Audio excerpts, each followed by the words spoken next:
వచ్చేసరికి తెలుగు రాష్ట్రం యొక్క దౌర్భాగ్యం, ఆంధ్ర రాష్ట్రం యొక్క దౌర్భాగ్యం, ఒక దిక్కుమాలని పనికి మాలినటువంటి ఒక నాయకుడిని ఎన్నుకునే ముఖ్యమంత్రిగా ఈ రోజులు ప్రజలు ఒక అవకాశం అంటే నమ్మినటువంటి ఒక నాయకుడిని ఎన్నుకున్నందుకు రాష్ట్రాన్ని అధోగతి పాలు చేసేసి ఎందుకో పనికి రాకుండా కేవలము గంజాయిలు, మాఫియాలు, లిక్కర్ స్కాములు వీటి మీదే యొక్క ప్రభుత్వం నడిపించి ఈ రోజు వరకు కూడా రాష్ట్రం యొక్క నలుమూలలుగా కూడా చింపేసినటువంటి వ్యవస్థ ఈ రోజున జగన్మోహన్ రెడ్డి యొక్క నాయకత్వంలో జరిగింది.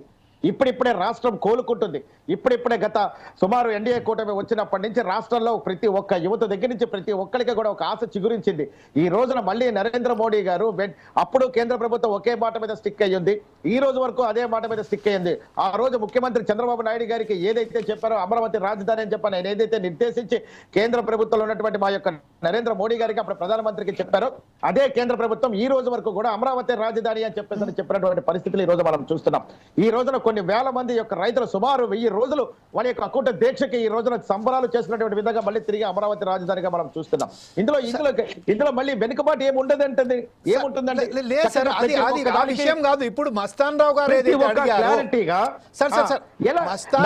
ఏదైతే విశ్లేషించారో ప్రజలు అడుగుతున్నారు. గత ప్రభుత్వంలో 3 పర్యాయాలు ప్రజలు ఏమీ అడగలేదు. 3 పర్యాయాలు సార్ దీనికి సమాధానం చెప్పండి.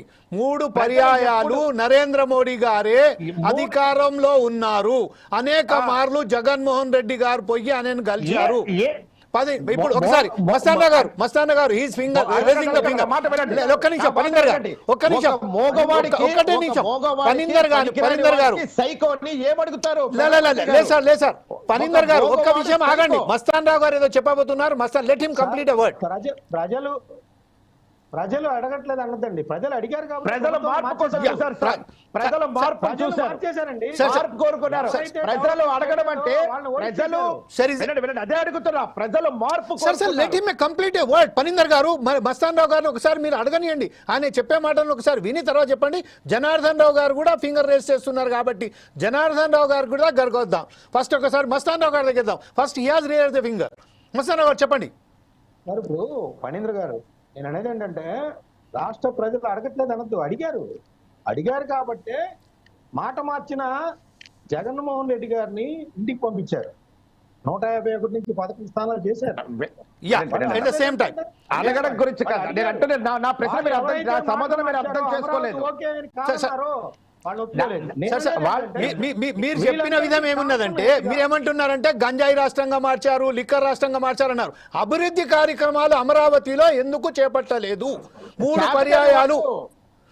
పర్యాయాలు ప్రధానమంత్రిగానే మోడీ గారు ఉన్నారు కదా, ఎందుకు చేయలేదు అని అంటున్నారు. రాష్ట్ర ప్రభుత్వం మినిస్టర్ ముఖ్యమంత్రికి చేతకాలని వాడికి, చదువు రాని వాడికి సైకోని ఏమడుగుతారు సార్? ఒక మోగవాడిని ఏమడుగుతారు ఆయన 10 సార్లు? అరే బాబు నిన్ను ఎరక్కపోయి నీ ప్రజలు ఎలా నమ్మారు, నిన్ను ఎలా ఎక్కించారని చెప్పి ఆయన బాధపడుతున్నాడు. బాధపడే పరిస్థితిలో నువ్వు ఇప్పుడు చదువు రాని వాడికి, ఒక సైకోకి, ఎందుకు పనికిరాని వాడిని తీసుకొచ్చి అరే నువ్వు చదవరా, నువ్వు ఇలా ఉండరా అంటే ఏం లాభం సార్? అదే విషయం ఒకసారి జనార్దన్ రావు గారు ఏదో చెప్పబోతున్నారు. జనార్దన్ రావు గారు మీరేమంటున్నారండి చెప్పండి. జనార్దన్ గారు మీరు బీజేపీ ఒక్క నిమిషం. 5 ఏళ్ళు మీ బీజేపీ ఆధ్వర్యంలో 5 ఏళ్ళు ఆయనకి సపోర్ట్ గానే ఉన్నారు. మీరు అప్పుడేమో ఉపయోగించుకున్నారు, జగన్మోహన్ రెడ్డితో చైచక్కలాడారు. సార్ ఇప్పుడు మస్తాన్ రావు గారి మాట ఇప్పుడు సపోర్ట్ అనేది ఉండదండి. ఇప్పుడు మీకు ఒక బాధ్యత చెప్పినప్పుడు, మీకు ఒక అవకాశం ఇచ్చినప్పుడు ప్రజల చేతలు చీకెట్టుకొచ్చిన స్థాయికి నువ్వు వస్తే గానీ మేమేమి మాట్లాడతాం. అదే విషయంలో ఒకసారి జనార్దన్ రావు గారి దగ్గరికి వెళ్దాం. ఆగండి, చీకొట్టారు. ఓకే సార్, జనార్దన్ రావు గారు మీరేమంటారండి ఈ విషయంపై? Just a moment, I will come back to you Mastan Rao garu. ఒకసారి జనార్దన్ రావు గారు అడిగి మీ దగ్గరకు వస్తాను సార్.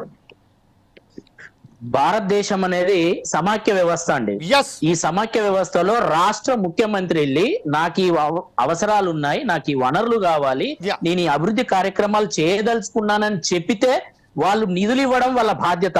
వాళ్ళకున్న వనరులలో కొంత కేటాయించి అభివృద్ధికి సహకరించడం అనేది తన అవసరం, అప్పుడు వాళ్ళ బాధ్యత అది. కానీ జగన్మోహన్ రెడ్డి ఎప్పుడు అలాంటి ప్రయత్నం చేయలేదు. పోగా ఉన్న రోడ్లను కంకర కుప్పలు అంటే రోడ్డును తవ్వి కంకరెత్తుకొని పోయి వాళ్ళ స్వప్రయోజనాలకు పోసిన రోడ్లను తెలుగుదేశం గతంలో 2014 నుంచి 2019 వరకు చేసిన రోడ్ల నిర్మాణాలలో కూల్చి ధ్వంసం చేసి అందులో ఉన్న కంకర, అందులో ఉన్న మట్టిని ఎత్తుకొని పోయి, మొరాన్ని ఎత్తుకొని పోయి స్వప్రయోజనాలు వాడుకున్న తీరు. మన ముఖ్యమంత్రి మంచోడైనప్పుడు, మన ఇంటోడు మంచోడైనప్పుడే